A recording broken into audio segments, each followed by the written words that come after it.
नौशरो फिरोज का ख़बर शामिल कयूं पिया। डिस्ट्रिक्ट रिपोर्टर मोहम्मद हसन सूमरो जी रिपोर्ट मुताबिक़ शहीद पुलिस एहलकारनि जे ॾिहाड़े ते SSP Naushahro Feroze retired captain Saddam Hussain Khaskheli Balashah कब्रिस्तान पहुची शिकारपुर में धारियलनि सां विढ़ंदे सिंध कॉलोनीअ सां तालुक़ रखंदड़ शहीद पुलिस एहलकार APC chain driver Abdul Khaliq Solangi जी क़बर ते हाज़िरी ॾिनी ऐं शहीदनि जे घर पहुची तोहफ़ो पेश कयो।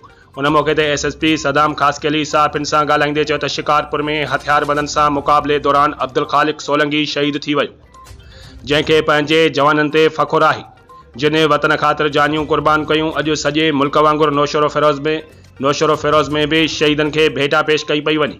शहीद एहलकार जे ख़ानदान जी हर तरह सां मदद करे रहिया आहियूं, असां साणनि गॾु आहियूं। उन मौक़े ते शहीद एहलकार जे पुटु अब्दुल जब्बार चयो त हर पुटु पंहिंजे पीउ सां तमामु घणो प्यार कंदो आहे, पर पाकिस्तान सभ खां पहिरीं आहे।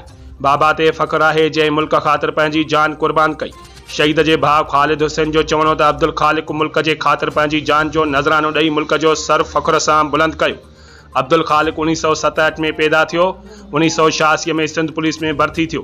1 साल अॻु शिकारपुर में एमरजेंसी ड्यूटी दौरान तेगानी कबीले जे धारियलनि सां विढ़ंदे शहीद थियो।